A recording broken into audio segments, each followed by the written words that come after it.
And I've got some breaking news for you. A new poll has for the first time put Reform UK ahead of both the Labour Party and the Conservatives. And I'm delighted to say we can now speak with the leader of Reform UK, Nigel Farage. Nigel Farage, welcome to the show. So, a breakthrough moment for the first time ever. You're in pole position. How does it feel? Yeah, very good indeed, and well timed. I've got a big event here in Clacton this evening, so I hope this news will go down well. Do you know what? All the momentum in British politics is with reform. Why? I think it's because we're optimistic. We believe that with the right leadership, this country can be turned around. I also think many of our potential voters are seeing what's happening in America, where woke is out of the window, DEI people are being suspended, and the economic optimism in America has much to do with the leadership. So, yeah, it's about being optimistic. It's about having real plans. It's about being unafraid to stand up and say things that many in Westminster find awkward and difficult, but out in the country are right at the heart of the debate families, communities are having. Okay, Mr. Farage, I'm joined by Chris Hope in the studio. He'd like to fire a question at you. Nigel Farage, I do my podcast called Chopper's Political Podcast. You've been on before, you know about it. Lord Frost, David Frost, has said to us today he thinks there needs to be a coming together in some way of Reform and the Tory party. An arrangement maybe, if you're both level pegging at the election, or maybe one of you merges the other one into it. I mean, look at the numbers there. You get 190 MPs of election tomorrow. Conservatives 141. So you'll be anyway forming a government with Reform, with the Tory party if this comes to pass. Why not start the talks now? So lots of speculation about, where is Reform support coming from? Is it coming from the Conservatives? Is it coming from Labour? Well, overall, there's more coming to us from Labour in the red wall than the Conservatives. But here's the really important point, Chris. The really important point. The reason we're in the lead is 20% of our vote is coming from people who did not vote for anybody in the last general election. And that tells you a lot. It tells you about the level of disenchantment there is with, frankly, the Uniparty. There isn't much to choose on the really big issues between the Conservatives' record in government and what Labour are doing now. I mean, mark you, Labour are even more incompetent, if you can believe that. So what we're getting here is something completely fresh and brand new happening in politics. Now, over the course of the last 2 weeks, I've received phone calls and texts from people who have been consistently publicly abusive about me for the last quarter of a century. Why are you wasting your time? Leave it to us Conservatives. We'll sort the mess out for you.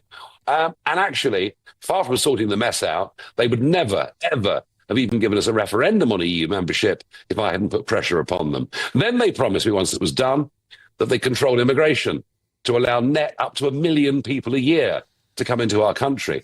Now those people who told me to pack my bags and go home now say, let's have a deal. Well, the reason they're doing that is they know their support is on the slide. And if you look at places like Wales, where you see we're now over 12 points ahead of the Conservatives, they fear that when voters see that actually Reform is the credible party of opposition against Labour, they fear their poll numbers could collapse. So when it comes to doing a deal with people that in 2019 I trusted and gave a pass to, and who let me down and the country down, no thank you very much indeed. Nigel, could I ask you about your time in America? I mean, it was astonishing scenes, a genuinely revolutionary speech from Donald Trump. Many people were just saying this is just off the charts in terms of nation first, blowing woke out of the water.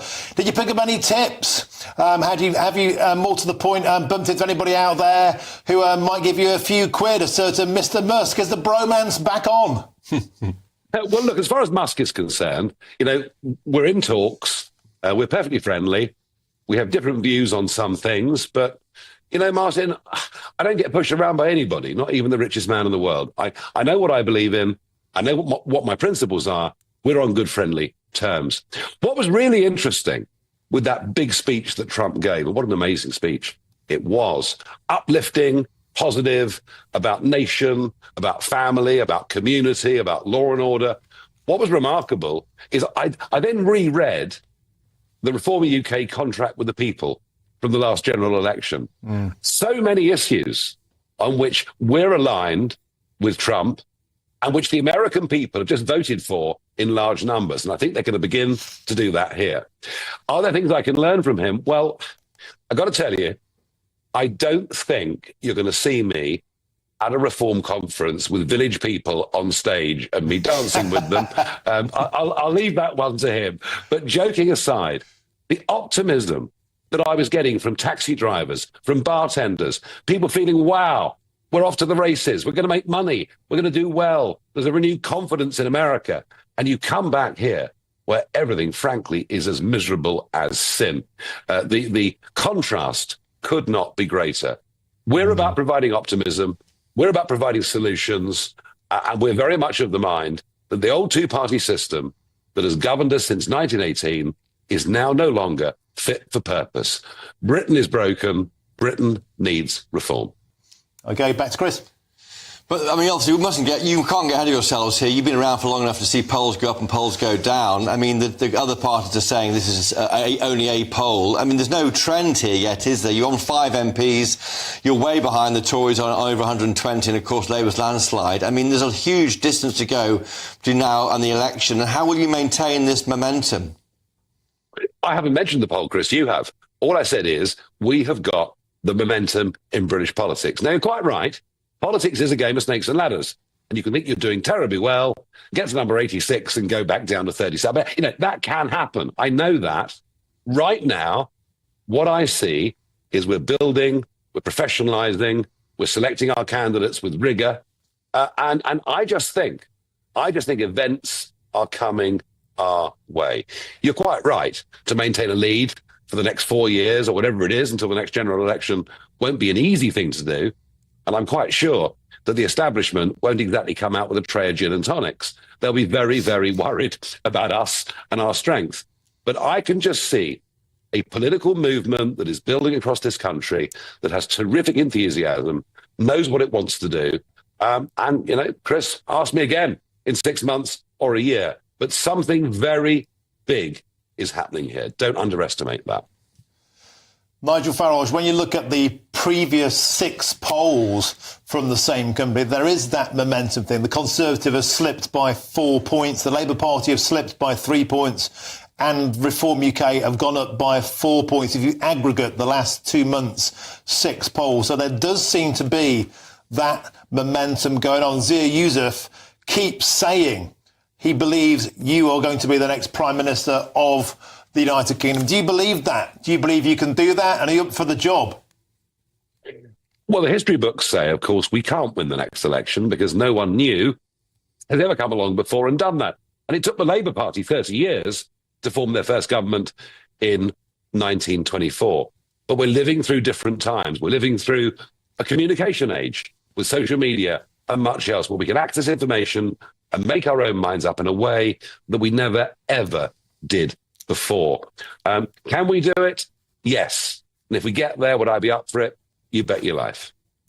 Okay, Nigel, as I have you here, can I just get a quick reaction to you about the political aftermath of the Southport murder trial yesterday? Sir Keir Starmer and Kemi Badenoch both playing politics straight after that. What's your take on how things have been handled, what it means for the future of the country, particularly with Prevent and their huge failings?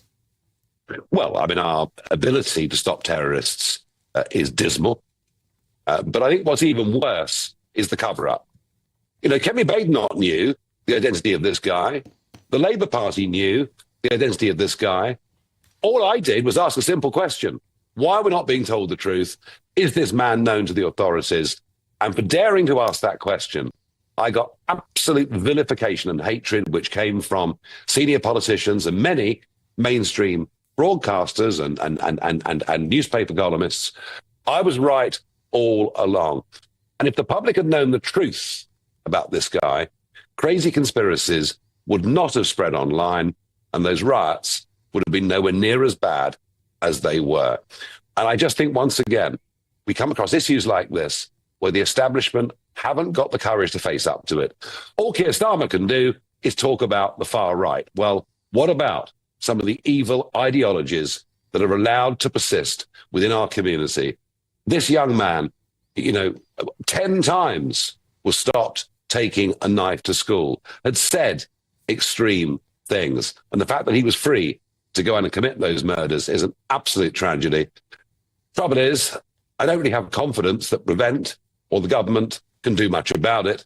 And for the Crown Prosecution Service to tell the police, to tell the Merseyside police not to give the basic background information about this man, that's a real disgrace. And the head of the CPS, his head should roll. Okay, Nigel Farage, thank you very much for joining us today on GB News. Reacting to that bombshell report, the poll that Reform UK for the first time is in the lead in a national poll. Nigel Farage, thank you very much for joining us on the show.